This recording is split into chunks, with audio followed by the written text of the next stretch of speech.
Bonjour chers téléspectateurs d'Afro-FO 243. Merci de votre fidélité et de nous compter parmi les vôtres. En image exclusive de l'unité spéciale du général Zilambou et du colonel Kotazo. Après avoir totalement libéré Kipupu, ces jeunes combattants volontaires, VDP, ne comptent pas s'arrêter là. Et lancent une traque acharnée en direction de Mikenge. Kikosi maalumu chake General Zilambu, vijana wa FCRN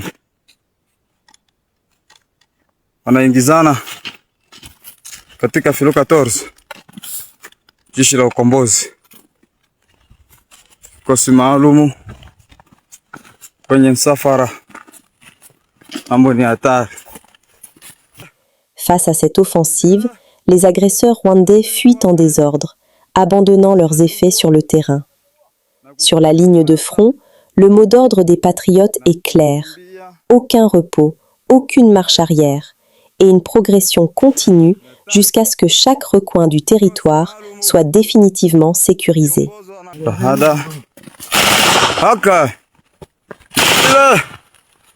Ni vile liza adui kwa wapi na kuishi ajengua na kukimbia mbaya sana, na kukimbia mubaya sana, ni hatari sana. Kikosi maalumu kikiongozwa na kamanda wa vikosi, kamanda wa operation colonel Kotazo. La détermination est totale, la patrie ou la mort. S'il vous plaît, prenez une minute pour liker et partager cette information afin qu'elle atteigne le plus grand nombre de personnes possible. 11-12, mtoto wa mama, usiulize, hiyo ni ukweli.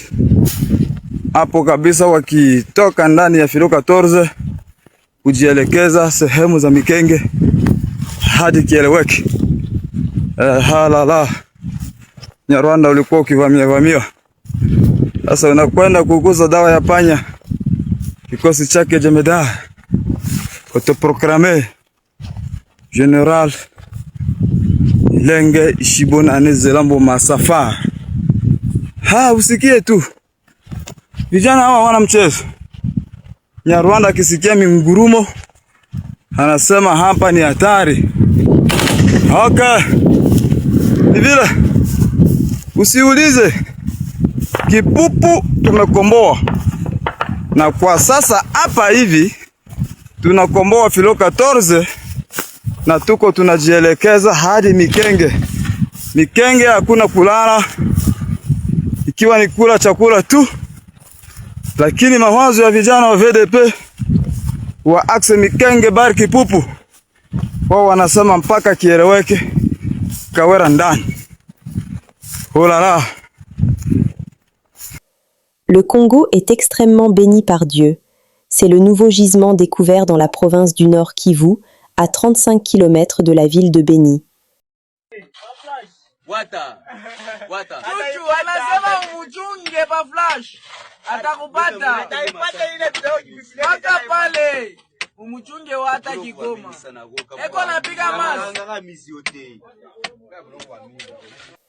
RDC. Le chef de l'État, Félix Tshisekedi, a effectué vendredi une descente dans différents sites situés le long du boulevard Lumumba, à Tchangu, où sont exécutés les travaux d'assainissement initiés par la task force présidentielle sous la coordination du service national.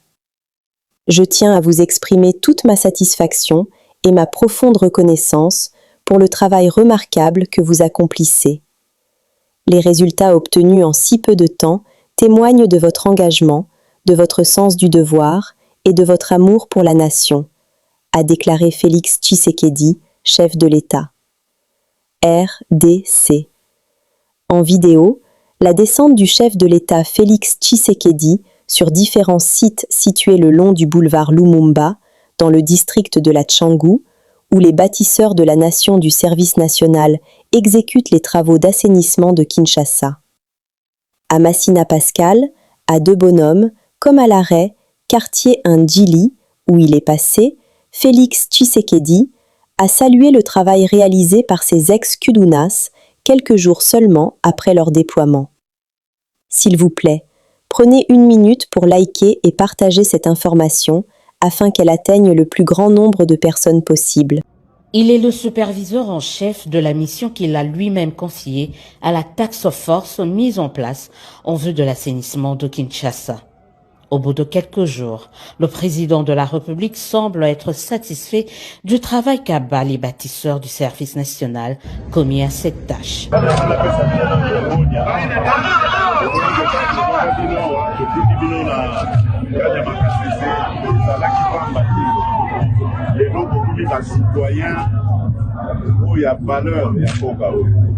oyoki ndenge bandeko na biso bapatriote biso nyonso bazali kokumisa mosala na bino ozali kozala ngo mpe malamu ozotungisa bato te ozosala kaka te mosala na bino mpe kofaire respecte loi na biso donc naza mpenza na esengo mingi.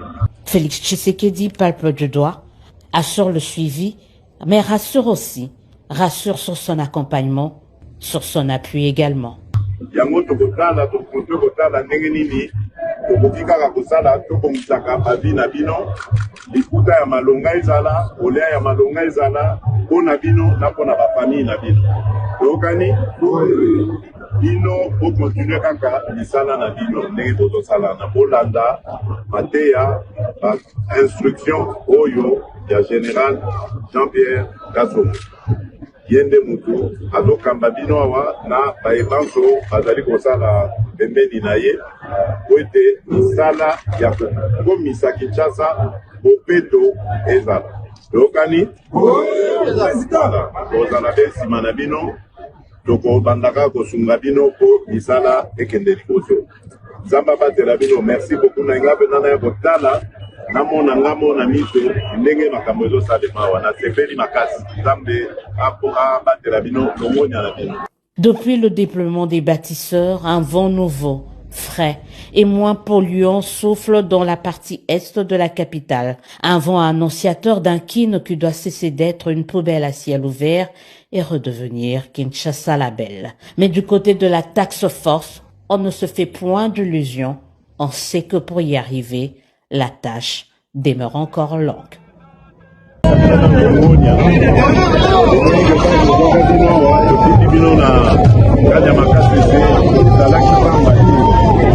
lelo kokumi bacitoyen oyo ya valeur ya mboka oyoki ndenge bandeko na biso bacompatriote na biso nyonso bazali kokumisa mosala na bino ozali kozala ngo mpe malamu ozotungisa bato te ozosala kaka te mosala na bino mpe kofaire respecte loi na biso donc naza mpenza na esengo mingi yango tokoki kotala ndenge nini tokoki kaka kosala tobongisaka bavi na bino liputa ya malonga ezala olea ya malonga ezala mpona bino na mpona bafamille na bino toyokani bino bokontinue kaka misala na bino ndenge tozosala na bolanda mateya bainstruction oyo ya général Jean-Pierre Kasongo yende mutu azokamba bino awa na bayebanso bazali kosala pembeni na ye po ete misala ya kokomisa Kinshasa bopeto ezala tokani tozala mpe nsima na bino tokobandaka kosunga bino mpo misala ekende liboso nzambe abatela bino merci beaucoup na nga mpenza na ya kotala namona ngambo na miso ndenge makambo ezosalema awa nasepeli makasi nzambe abatela bino longonya na bino merci.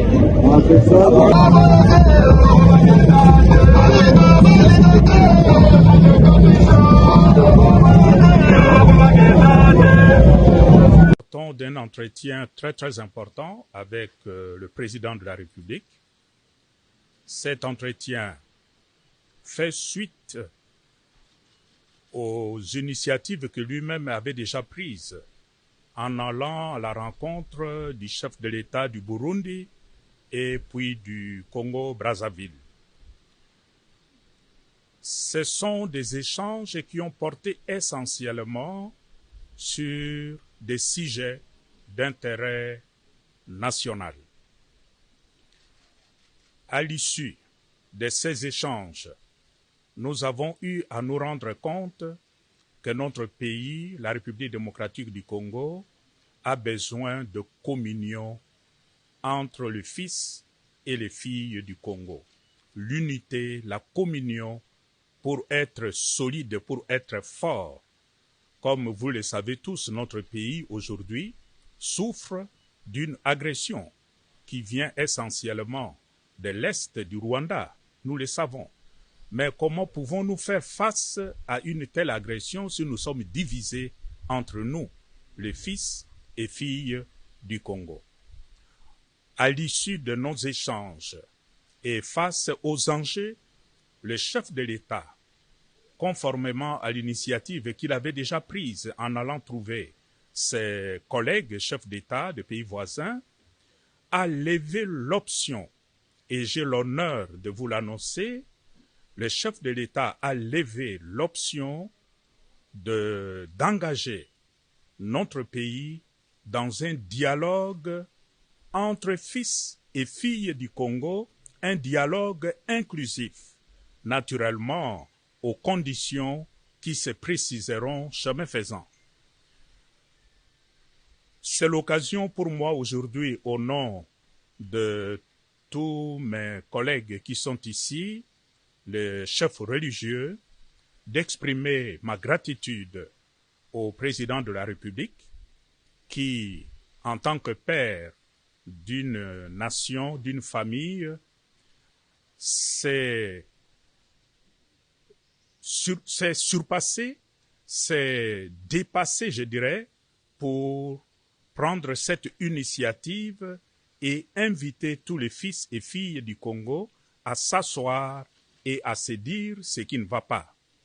Voilà pourquoi aujourd'hui je lui dis de tout cœur merci pour cette hauteur. Merci aussi pour les autres chefs d'État qui nous ont aidés, notamment le président du Burundi et le président du Congo-Brazzaville. Nous pensons que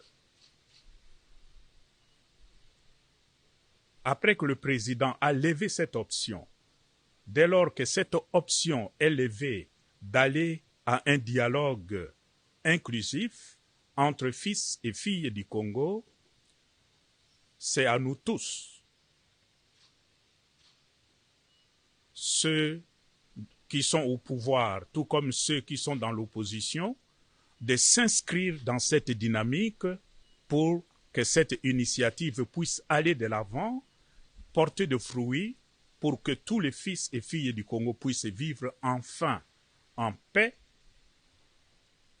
dès lors que les motifs d'agression à notre pays seront aussi enlevés.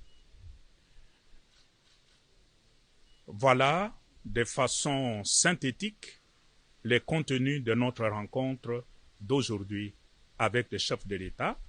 Et nous, en tant que chef de confession religieuse, nous avons accepté cette mission que le chef de l'État nous confie et nous nous engageons à porter de l'avant comme un apostolat pour le grand bien de notre pays. Mais sur la question du dialogue tel qu'il a été évoqué, le dialogue a été évoqué et discuté aujourd'hui dans l'esprit justement de construire ces blocs nationaux.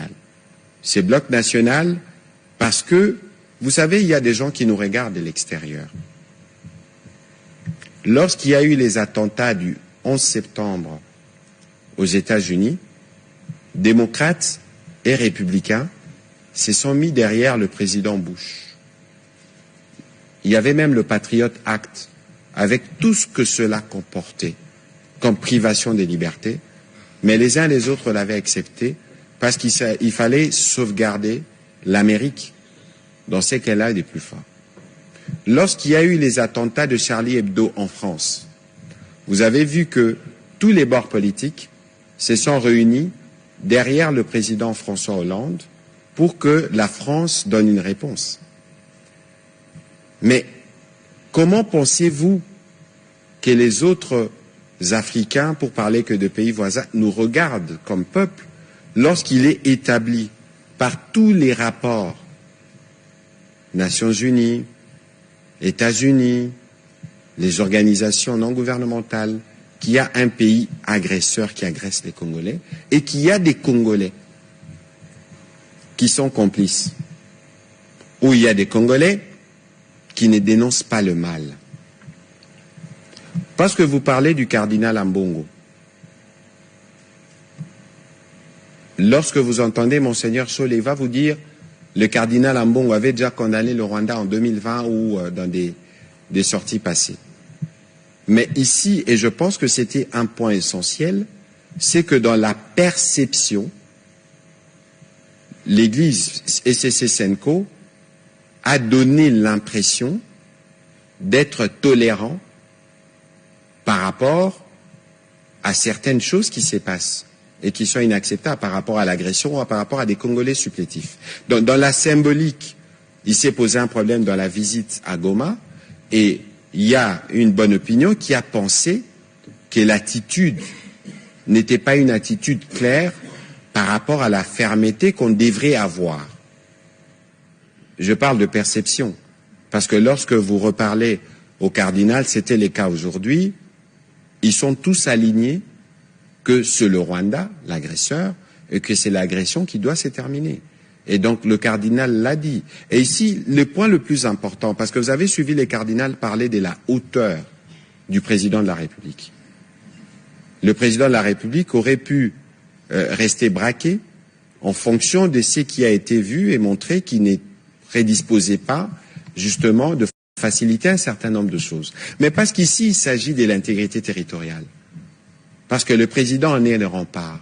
Et parce que nous connaissons tous le rôle crucial ou l'importance des églises. Donc il était de bon aloi pour le président de la République une nouvelle fois de se mettre à l'écoute et de donner la chance pour que nous tous, nous puissions nous rassembler, pour ceux qui peuvent croire, des compatriotes qui pouvaient croire que le président ne veut pas qu'on construise de cohésion nationale, que le président ne veut pas la paix, que le président ne veut pas ceci, ils ont une occasion. Parce que c'est le président qui va lui-même, dans les cadres de ses prérogatives, article 69, convoquer, organiser le dialogue. Et donc, maintenant, vous revenez sur la question de la Constitution. Le cardinal vous a dit que nous avons parlé de plusieurs sujets et que l'objectif principal aujourd'hui, l'objectif primordial, je ne cesse pas de vous le dire, que nous, au gouvernement, on n'a jamais parlé de la question de la Constitution. Ça n'a jamais été dans l'ordre du jour du Conseil des ministres, sinon on en aurait parlé. Mais c'est un débat pertinent, évidemment, au regard des impératifs que nous avons. Nous avons par exemple sur la question de la nationalité, nous avons plein de choses qui doivent être réajustées 20 ans après la publication de cette Constitution. Et donc, parce que nous aurons les cadres du dialogue, où nous parlerons non pas seulement de l'agression, mais nous parlerons d'autres sujets, je crois que ceux qui viendront, qui ont des appréhensions et qui veulent aborder ces sujets, ils pourront être débattus dans les dialogues. Pourquoi pas? Mais ici, il ne faut pas hésiter, il ne faut pas nous interdire, comme gouvernement, et même pas au président de la République, qui pilote ces pays depuis plusieurs années, s'il y a des choses qui doivent être réajustées pour nous permettre, par exemple, de faciliter l'accès à la République à nos joueurs. Nous tous, nous sommes fiers de nos léopards, mais les léopards, je rappelle que pour la plupart, c'est des binationaux et que la nationalité congolaise est une et exclusive. Et moi, de mémoire, moi-même, j'étais dans les G13 à l'époque. Sur la Constitution, il y a une unanimité de vue sur la nécessité qu'il y a de choses qui doivent être retouchées. Et donc, dans les dialogues, là, il y aura justement, ce sera justement les cadres pour les uns et les autres d'amener ces sujets-là pour que ces sujets-là puissent être débattus. Parce que l'objectif, c'est la cohésion nationale. L'objectif aussi, c'est le développement de notre pays. Et si cela l'exige, pourquoi on ne devrait pas en débattre? C'est un cadre qui, de plus, qui sera offert. On va prendre les questions de M. Serge Seka et puis M. Corneille Louba qui se prépare. Nous sommes arrivés à la fin de cette édition. Merci à vous de nous avoir suivis jusqu'ici. Si vous avez apprécié ces contenus, N'oubliez pas de vous abonner à notre chaîne, d'activer la cloche de notification pour ne rien manquer de nos prochaines vidéos. Likez et partagez cette vidéo. On se retrouve très prochainement. À bientôt.